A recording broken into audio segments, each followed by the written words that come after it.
To play and save from Los Angeles, it's Alone with Rome.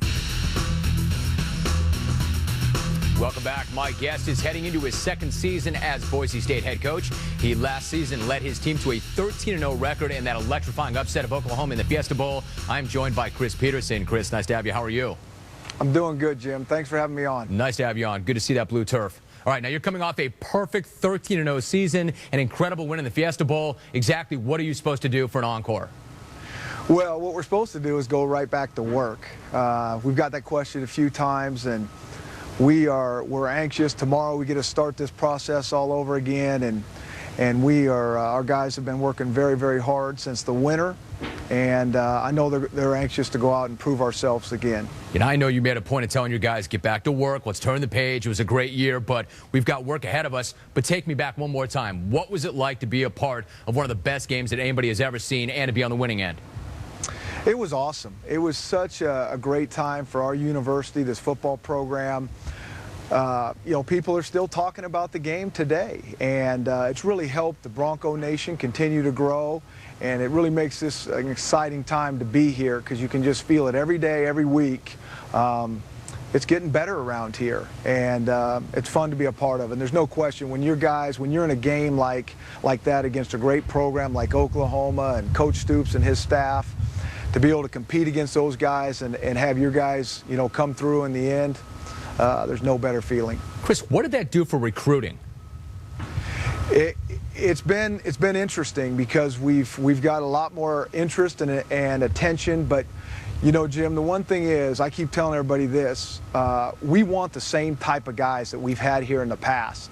Maybe if they're a little bit taller, a step faster, I mean, we'll take that. But we've had some excellent, excellent football players here, and we want to get the same type of guys with that same mentality, the guys that will put a chip on their shoulder and try to prove to the world that they can play with most people. You see, clearly your philosophy on that has not changed because you have always said that. We are looking for a certain guy to put into our system. I mean, is that basically what you're looking for, a guy that's going to run through a wall, has got that enormous chip? Specifically, what kind of a guy you're looking for?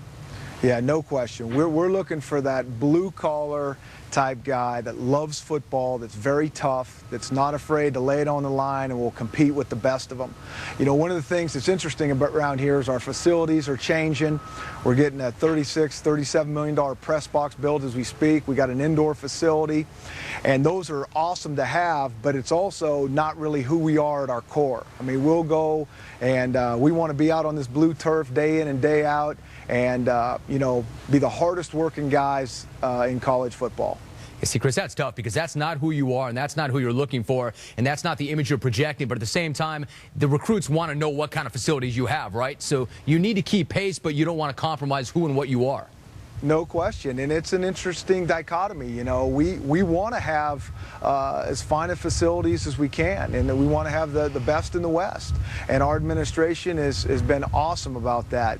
But also, when we're recruiting the guys, we're trying to tell them, hey, that's not what's going to win us games. That's not what's going to get us to the Fiesta Bowl.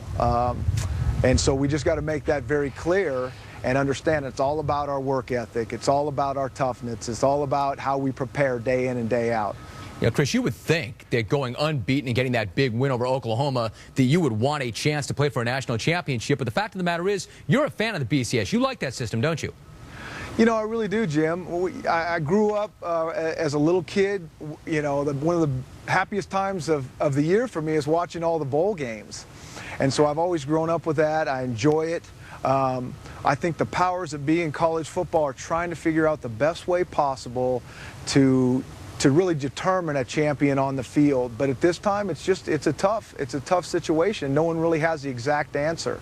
I'll say this, if every year Boise State's playing in a Fiesta Bowl type game, we'd be the happiest people around. Hey, Chris, what about the fact, and I see that, but you don't have a net. I mean, playing in your conference, and it's getting better, and there's greater exposure, but you don't have a net in the sense that if you lose, you're pretty much out of it. USC, for instance, they can lose, and if they lose early, they're still in it. What about that?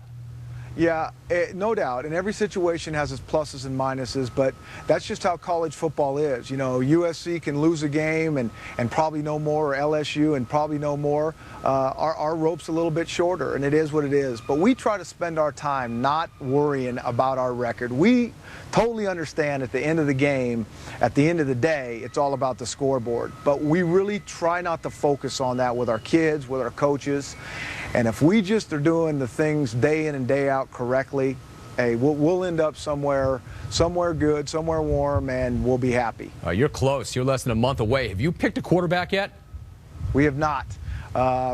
You know, that's part of the beauty of coaching, I think. You know, we have 11 guys go to NFL camps that are in NFL camps right now, and so it's very scary as a coach to lose all that talent.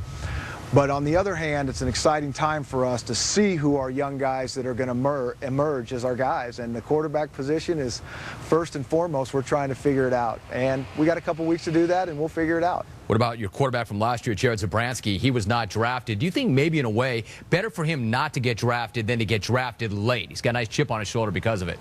No question. And, you know, that's really how so many of our guys, the process that they've had to go through. And so it's no different than when Zabransky came here.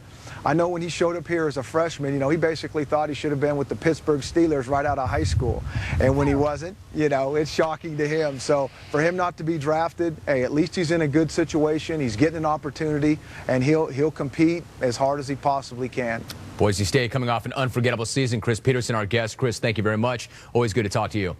Yeah, thanks, Jim. We appreciate you taking care of the Broncos. Yeah, I appreciate it. Thank you. All right, next up on the forum, more on Bud Selig's so-called